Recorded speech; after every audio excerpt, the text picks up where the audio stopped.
Figure available from the financial account for the year ended 31st March 2013. The following figure available from the financial account. तो finance का दिया information. We got the direct material consumed. We have direct wages, then factory overheads, administrative overheads, selling distribution. So all the overheads is given. Bad debts है, preliminary expense written off, legal charges there, and dividend received. Interest on deposit received, income. Interest on deposit received. Deposit receive और नहीं है, interest on deposit receive, तो deposit पे interest मिला उसको. Sales 1,20,000 unit and closing stock 40,000 unit and there is a WIP given. अब वो WIP क्या है पता है. क्लोजिंग स्टॉक के अंदर उस नागोबा काटा लगा, उसका 2 निशान दिया, कोलन 2 डॉट किया हुआ है, तो क्लोजिंग स्टॉक वो हेडिंग है. और उसके नीचे दिया हुआ है closing stock of finished goods 40,000 unit and closing stock का WIP गिवन 80,000. तो दोनों क्लोजिंग स्टॉक है, closing stock finished goods and closing stock of WIP. नीचे दिया cost account reveal. Reveal means shows, SHOW. तो cost account reveal means cost account में क्या दर्शा रहा है, मीन्स कॉस्ट अकाउंट की क्या क्या इन्फॉर्मेशन है. Direct material consumption 2,80,000. देन दिया क्या factory overhead recovered 20% of prime cost. Administrative overhead is 3% rupees per unit of production. Selling distribution overhead 4 रुपये per unit sold. Prepare the costing profit and loss account. Costing profit and loss account, financial profit and loss account and the statement reconcile the profit disclose bye costing and profit loss account and financial profit and loss account. हम लोग को costing profit and loss, cost sheet नहीं बनाना है, costing profit and loss account बनाना है. Then financial profit loss account draw करना है और बाद में फिर रिकंसिलिएशन स्टेटमेंट ड्रॉ करना है. तो कल हमने जैसे कॉस्ट शीट किया, अब बाद में रिकंसिलिएशन. तो एक पॉइंट हम लोग क्वेश्चन मेथड में तो उन्होंने फाइनेंस का दे दिया था, खाली हम लोग कॉस्ट शीट ड्रॉ किए. इसमें हम लोगों को कॉस्ट शीट भी ड्रॉ, मतलब कॉस्ट शीट तो नहीं, costing profit and loss account draw करना है, financial profit loss account draw करना है एंड बाद में क्या करना है, स्टेटमेंट रिकंसिलिएशन ड्रॉ करना है. पॉज कर उसको. This is a costing profit loss account, okay ना, कॉस्ट शीट नहीं, costing profit and loss account है. करेंगे वैसे ही, खाली एक आइटम क्रेडिट चार्ज लिखनी है, बाय सेल्स. जब costing profit and loss account बोलता है तो ओनली सेल्स का एक आइटम क्रेडिट साइड लिखना है, बाकी rest of all cost sheet जैसा करते वैसे सब डेबिट साइड में आने वाला है. देखो कैसे करेंगे. पहला लिखना है to direct material. To direct material cost sheet में डायरेक्ट मटेरियल दिया, देखो उधर पैराग्राफ में कुछ दिया इन्फॉर्मेशन. डायरेक्ट मटेरियल कंजम्पशन 2,80,000 मिला कहीं पे, तो टू डायरेक्ट मटेरियल कंज्यूम्ड 2,80,000. उसके बाद फिर डायरेक्ट वेजेस, तो टू डायरेक्ट वेजेस, तो वैसे कॉस्ट शीट का ही फॉर्मेट है, खाली अब मैं डेबिट 2 लिख रहा हूँ, टू डायरेक्ट वेजेस. कुछ पैराग्राफ में बोला वेजेस के बारे में, नहीं बोला है. जब नहीं बोला, जैसे आपको बोला तो 4 आइटम, अगर कुछ नहीं मेंशन किया तो सेम रहेगा, opening, purchase and closing stock and sales.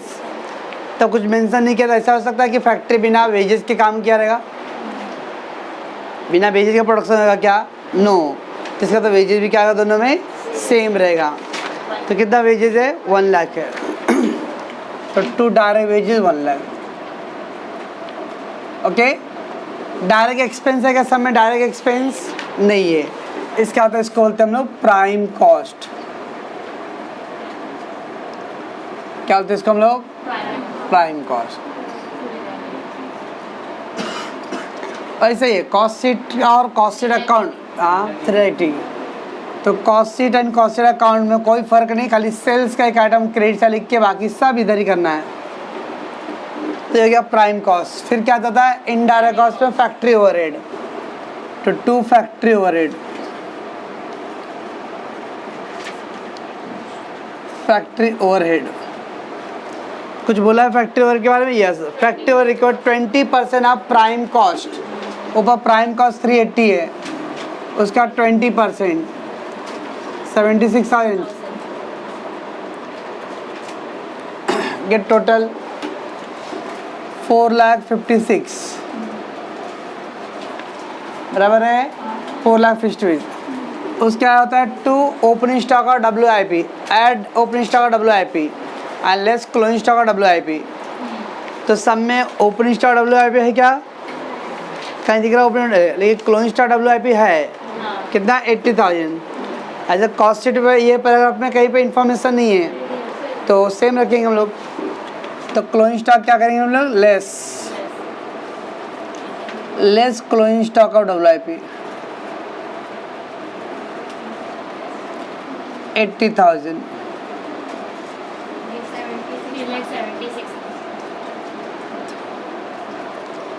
एक क्या आ गया? वर्क कॉस्ट और factory cost.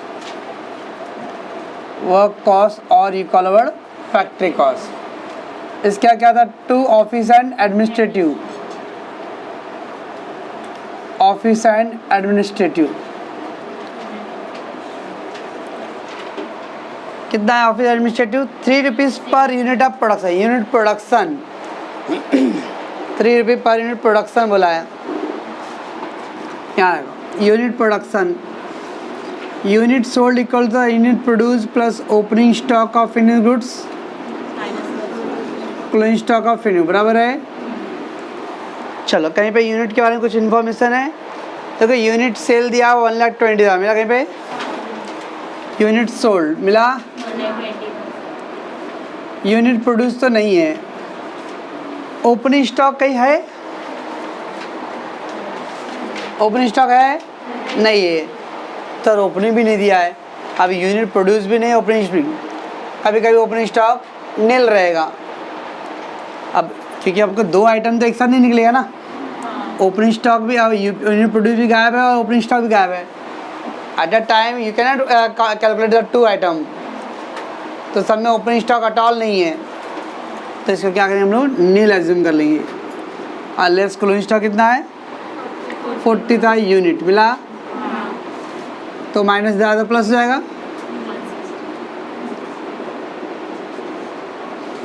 Unit produce, unit produce equal to 160.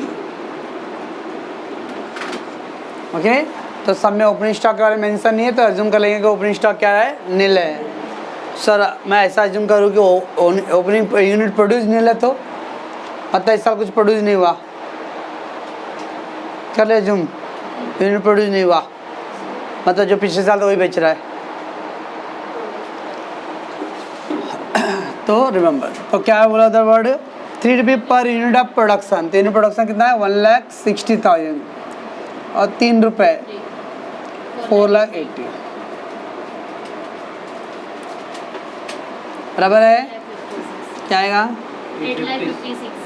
8,56,000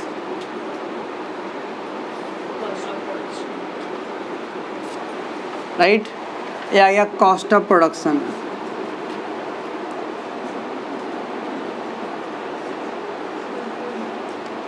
उसके बाद add opening stock of finish goods. But opening stock तो नील ले लिए तो ओपनिंग स्टॉक नहीं है. लेस क्लोजिंग स्टॉक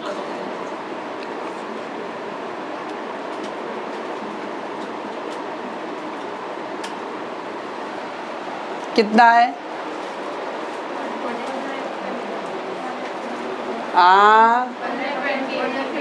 कितना है चना? 2 लाख. किधर भाई? अच्छा वो 1,20,80 जोड़ के 2 लाख. Very good. कितना है दीदी? 1,20,000. चल देखो मैं कैसे निकालता. आप लोग अभी सम ही नहीं आने वाला पेपर में पढ़ के मतलब नहीं. अभी वैसे भी एक और एक सम का मेमोरी ना उसका स्टॉप करते जब तक सम ही नहीं आने वाला. तो closing stock of finish goods unless otherwise mention closing stock valued at cost of production per unit. तो क्लोजिंग स्टॉक का value cost of production per unit. अब कॉस्ट शीट तो पढ़े नहीं हम लोग, चलिए मत पढ़ो। 8,56,000 था ये कॉस्ट ऑफ प्रोडक्शन। अब मैंने कल कॉस्ट शीट क्या था, वहाँ पे पर यूनिट का कॉलम बनाया था, खिड़की बंद। यहाँ पे पर यूनिट का कॉलम तो नहीं बनाया है, लेकिन कॉस्ट ऑफ प्रोडक्शन तो मालूम है 8,56,000 डिवाइड बाय यूनिट प्रोड्यूस 1,60,000।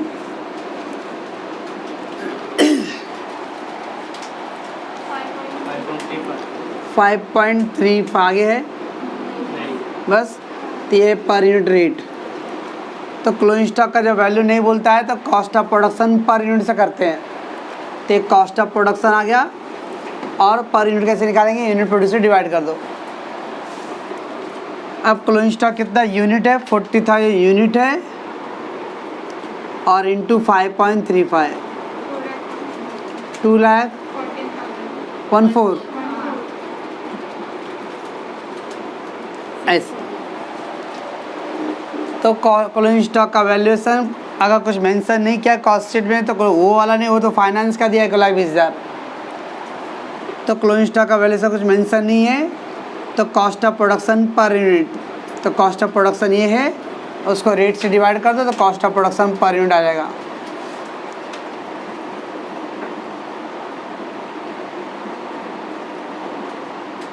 पर यूनिट। चलिए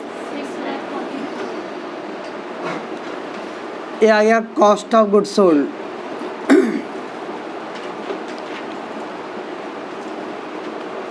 then to selling and distribution expense.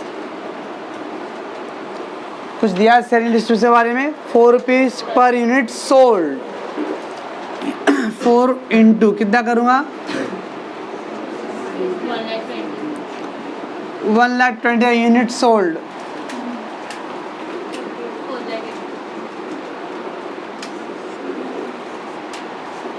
$11 lakh, हाँ इसको बोलते हैं हम लोग cost of goods sold, cost of sale. बस कॉस्ट से ऐड प्रॉफिट होता था, देन उधर बाय सेल्स है। सेल्स के बारे में कुछ इन्फॉर्मेशन दिया है नहीं। जब नहीं दिया है इसका मतलब सेल्स कितना उधर दिया है, 7 लाख रुपए दिया है, तो क्या रहेगा सेम।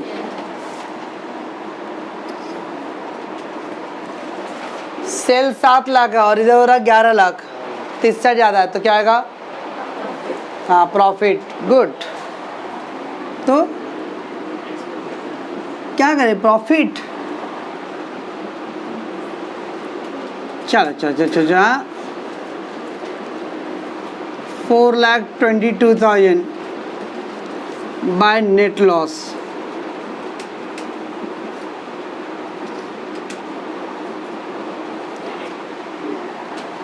क्रेडिट साइड में आ रहा भाई, हम लोग तो डेबिट साइड में आता था लिखते थे ग्रॉस प्रॉफिट, क्रेडिट में आता नेट ग्रॉस लॉस।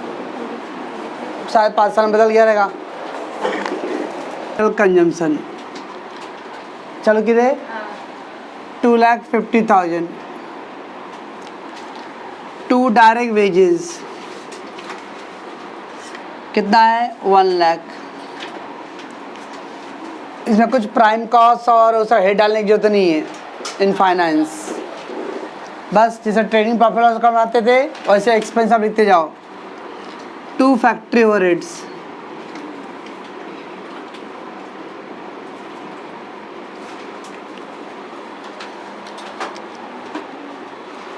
चलो कितना है फैक्ट्री ओवरहेड, 3,80,000 बराबर है। यहाँ लिखते हम लोग बाय सेल्स, कितना था sales, 7 lakh I think. Okay, by closing stock. अब क्लोजिंग स्टॉक में 2 है, फिनिश गुड्स का है और WIP का है। इसमें कुछ प्राइम कॉस्ट का कुछ नहीं है। यहाँ पे वाले में क्लोजिंग स्टॉक कैसे, देखो इधर लेस की हम लोगों ने क्लोजिंग स्टॉक, और कहाँ गया कॉस्ट ऑफ प्रोडक्शन लेस की है। और ये हम लोग ट्रेडिंग प्रॉफिट लॉस अकाउंट जब बचपन में करते वैसा ही। तो ट्रेडिंग प्रॉफिट में क्लोजिंग स्टॉक कहाँ आता था, क्रेडिट चार्ट आता था, तो इसे लिखना है। कितना दिया है 1,20,000 दिया है और 80,000 दिया है। चलो ये हो गया 9 लाख, 9 लाख 6 मालूम नहीं कितना, छोड़ो। तो 1,70,000 आ गया ग्रॉस प्रॉफिट। तो हो गया अपना trading account. Material consume, direct wages और फैक्ट्री, ये सब ट्रेडिंग अकाउंट के आइटम थे। ट्रेडिंग अकाउंट में क्या लिखते थे हम लोग? Purchase, wages, carriage, freight, factory का आइटम जो रहता था वो सब आता था, इसलिए मैंने फैक्ट्री तक के आइटम वहाँ लिखा हूँ। सेल्स एंड ट्रेडिंग अकाउंट में क्या था? By closing stock, that we did. अब ये क्या आएगा? By gross profit brought down 1,70,000। अब क्या क्या आइटम दिया है? एडमिनिस्ट्रेटिव एंड और एडमिनिस्ट्रेटिव दिया था, 2 एडमिनिस्ट्रेटिव। कितना है? 2,50,000। 2 सेलिंग एंड डिस्ट्रीब्यूशन 4,80,000। फिर 2 बैड डेब्ट्स 20,000। उसके बाद 2 प्रिलिमिनरी एक्सपेंसेस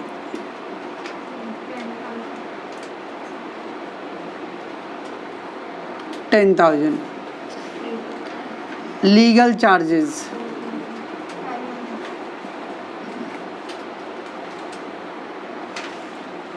कुछ बच्चे सोचेंगे सर ये सब इधर नहीं लिखे आपने, और उन्होंने कुछ मेंशन किया था क्या उसके बारे में? सर नहीं था, तो आप सब बोले थे कि सेम रहेगा। उधर सेलिंग, अब देखो लीगल चार्ज, लीगल क्या होता है? ऑफिस एक्सपेंस में आएगा। उन्होंने ऑफिस का आइटम दिया है, इसमें भी ऑफिस दिया था और फिर भी अलग से दिया है। उधर में भी कॉस्ट शीट में भी ऑफिस का आइटम दिया है, ओके ना, बट उन्होंने लीगल चार्ज का कुछ ऐसा सेपरेट मेंशन नहीं किया है। इसका मतलब कॉस्ट शीट में लीगल चार्ज नहीं है। बिकॉज अगर मान लो लीगल चार्जेज जब पार्ट ऑफ एडमिनिस्ट्रेटिव होता है और उधर एडमिनिस्ट्रेटिव नहीं देता, तो हम लोग बोलते हैं यार इसमें दोनों में क्या रहेगा? सेम। तो उधर एडमिनिस्ट्रेटिव दिया हुआ है, ओके ना, इट मीन्स उन लोग के एडमिनिस्ट्रेटिव में लीगल चार्जेज इंक्लूड नहीं हुआ है। सिमिलरली बैड डेब्ट्स जब part of selling and distribution ही होता है बैड डेब्ट्स। अब इधर पे उन्होंने अलग करके दिया है, इधर नहीं मेंशन किया होता तो हम लोग ले सकते थे, लेकिन उधर सेलिंग एंड डिस्ट्रीब्यूशन बोला है, ओके ना। तो दैट मीन दीज 3 आइटम उन्होंने प्योरली किस में लिखा है? फाइनेंस में लिखा है, इसलिए मैंने इसको कॉस्ट शीट में नहीं डाला हूँ। और ये दोनों को दिया है गिवन सेलिंग और ऑफिस, ठीक है। मैं क्या बोल रहा हूँ? तो सेलिंग एंड डिस्ट्रीब्यूशन नहीं बोलता ना, तब ये सब आइटम हम लोग कॉमन नहीं लेते थे, बट सेलिंग और एडमिनिस्ट्रेटिव ये सारे आइटम उधर क्लियरली मेंशन किया है। इट मीन्स दीज 3 आइटम के बारे में मेंशन नहीं किया था, प्योरली उनके हिसाब से क्या है? ये फाइनेंशियल आइटम है। और कुछ है आगे दिया डिविडेंड रिसीव, क्या ये इनकम है? Dividend received 50,000। फिर क्या है? इंटरेस्ट रिसीव्ड कितनी? फकत 10,000। सेल्स ऑलरेडी हो गया अपना, क्लोजिंग स्टॉक भी हो गया, बस।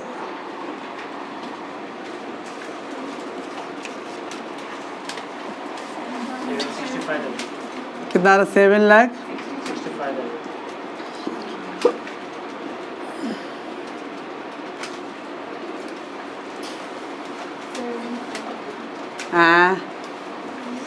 2,20,000, 2,30,000, 5,35,000। ये आ गया बाय नेट लॉस।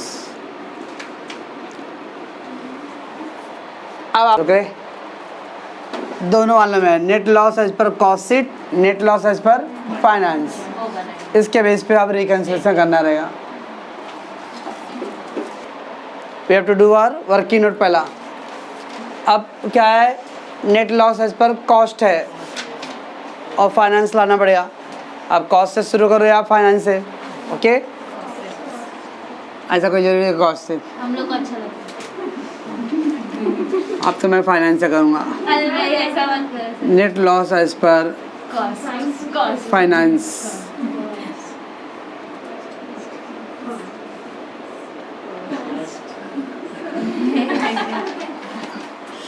अच्छा, net loss as per cost किधर, इधर पे 4,22,000।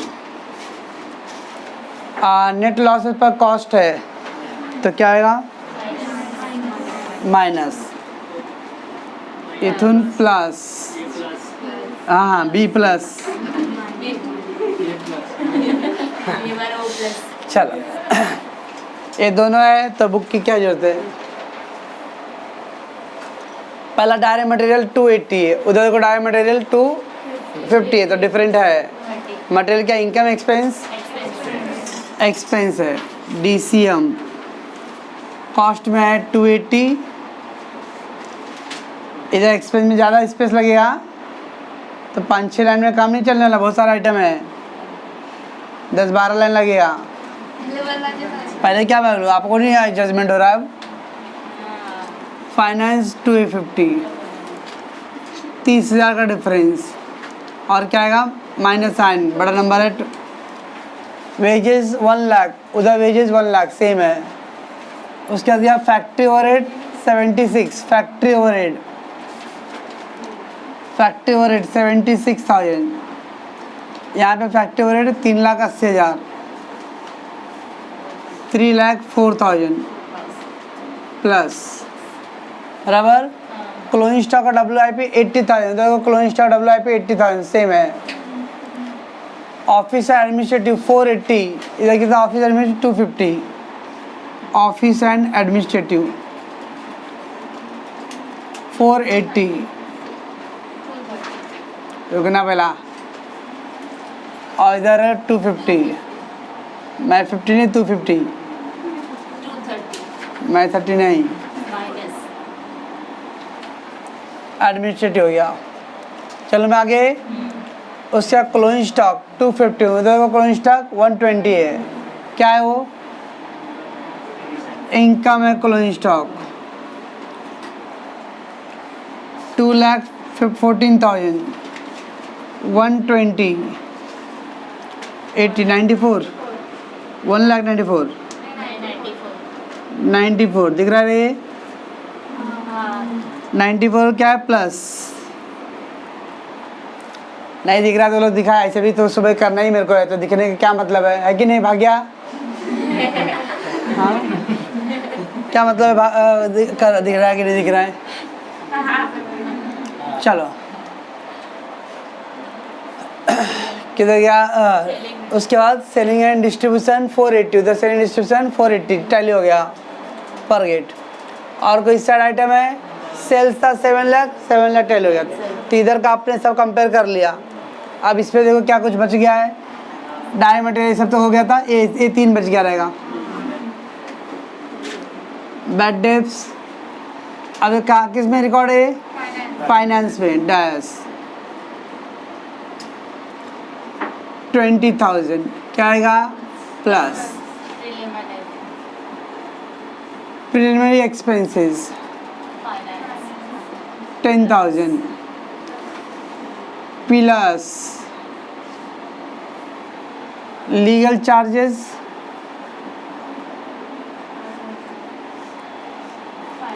फाइनेंस में प्लस। अब यह है इनकम का dividend and interest. Dividend received जागते सोहेल, फाइनेंस 50,000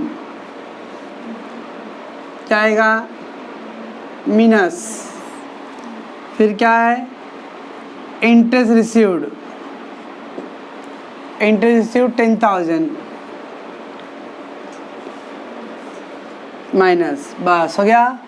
बस चल बात कर रहे शुरू किया था हमने कॉस्ट शीट का लॉस है ना। अब जो भी ऐड रहेगा सब ऐड क्या क्या ऐड करना है, पहला 3,04,000 था, क्या था फैक्ट्री ओवरहेड, क्या लिखेंगे फैक्ट्री ओवरहेड अंडर अजाब। हाँ मंजू आलू शुरू मत दे दो, अरे क्या वैसे ही लिखा है। Factory overhead under absorb in cost, या लिखो ओवर एब्जॉर्ब इन फाइनेंस 3,04,000।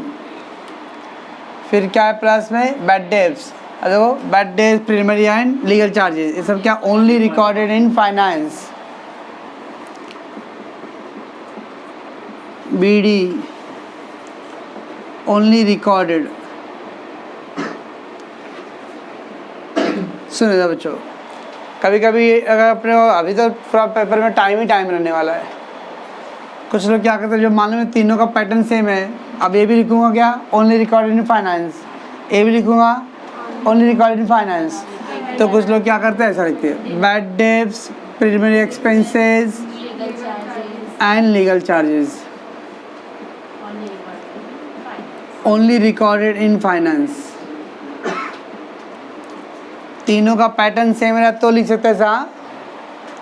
अब तीनों प्लस में ही है तो कितना आ जाएगा 20, 10, 30 एंड 35 आ जाएगा, बराबर ना, तीनों को ऐड करके 20 + 10 + 5 तो 35 हो गया। और क्या प्लस है ये 94,000 closing stock closing stock over valued in cost. Closing stock over valued in cost 94,000 कितना आ गया 4,33,000 पक्का 8,55,000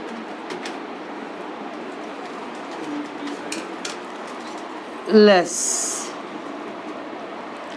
क्या है पहला 30,000 हो डायरेक्ट मटेरियल, क्या लिखेंगे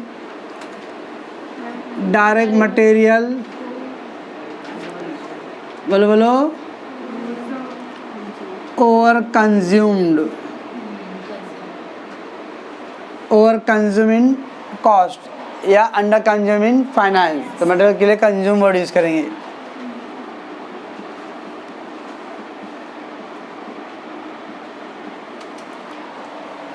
फिर क्या था ऑफिस एडमिनिस्ट्रेटिव,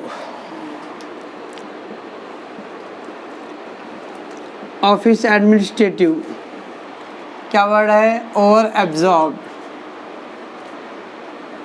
इन कॉस्ट।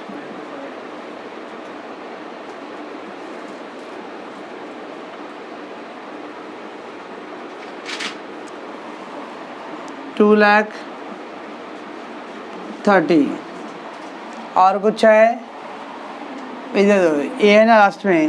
अब देखो ये दोनों क्या है सेम है पैटर्न पे है, तो क्या कर सकते हैं डिविडेंड रिसीव्ड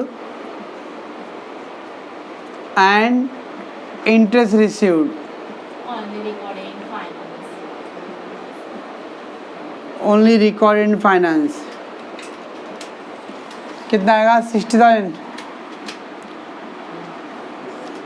90 3,20,000 लेस कर दो 5,35,000 आ रहा है उसका, देखो 5,35,000 आ रहा है। यस ओके, क्या लिखेंगे net loss as per finance. Per finance. ये अच्छा लगता करने में सर, एक बार करोगे ना बस। आंसर भी पता चला। Question number 9 Messrs. Masu Petro Limited showed the net loss 2,08,000 as per the financial account।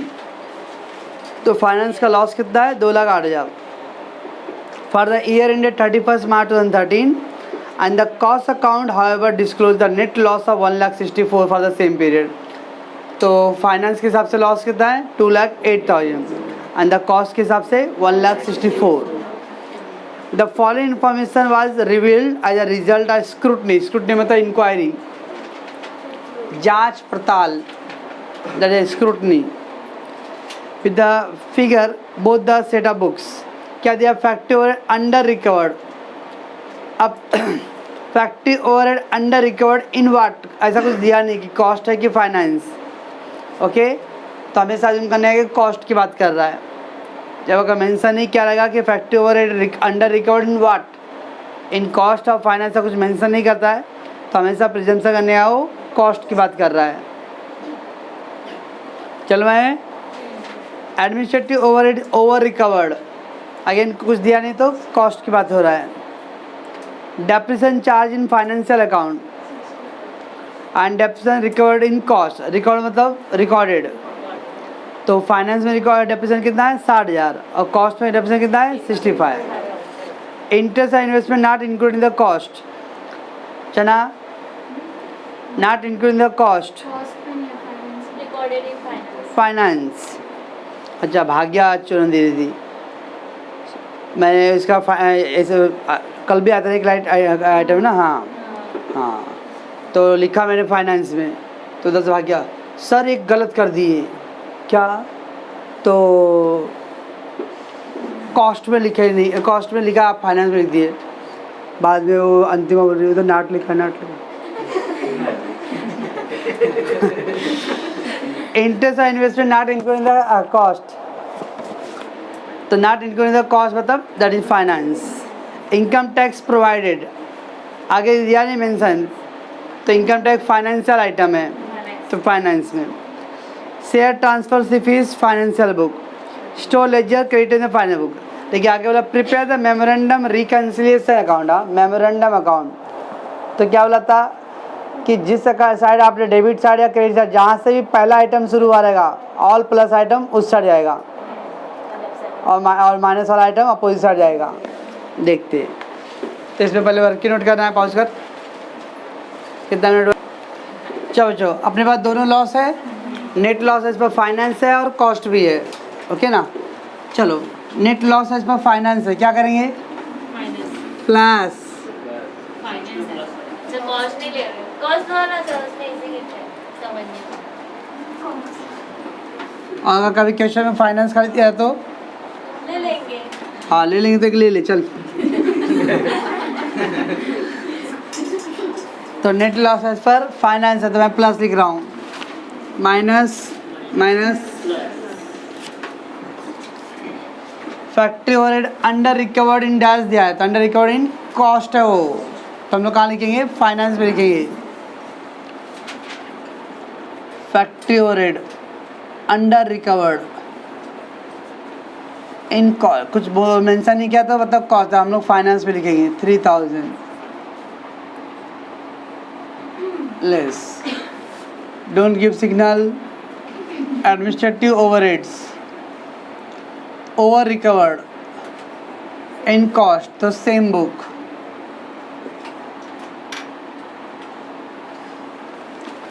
Depreciation finance में है 60,000 और कॉस्ट में है 65।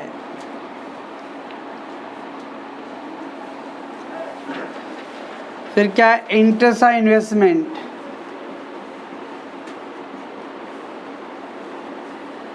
कितना 10,000 only finance. Income tax provided, कौन सा बुक लिखूँ फाइनेंस, कितना 60,000।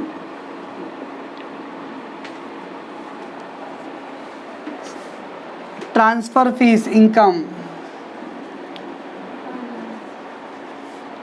फाइनेंस।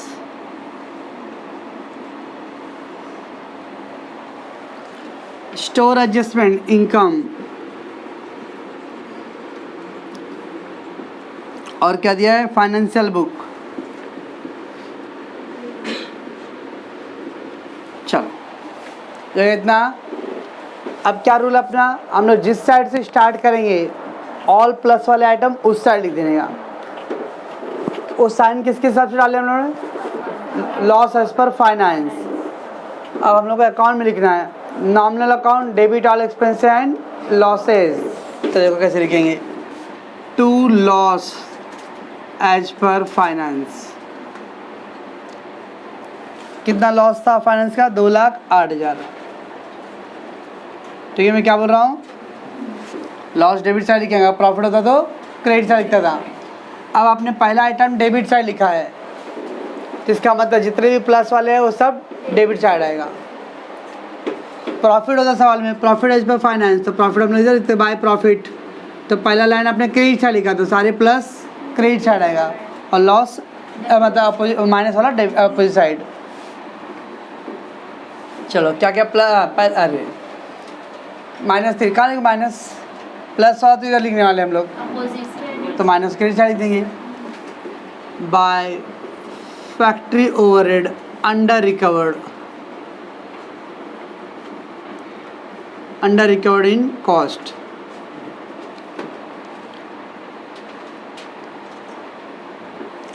$2000 प्लस में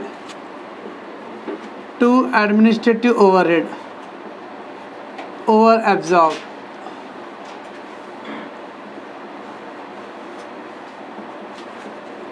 इन कॉस्ट। फिर क्या है, 5000 depreciation over charged in cost. और क्या 60 माइनस है तो क्या करेंगे, credit side. By income tax only provided in finance,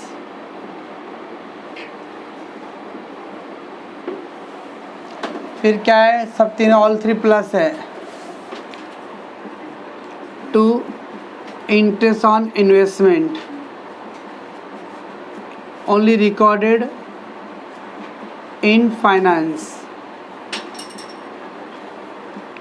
to transfer fees only recorded in finance, कितना 1000। और क्या है, स्टोर एडजस्टमेंट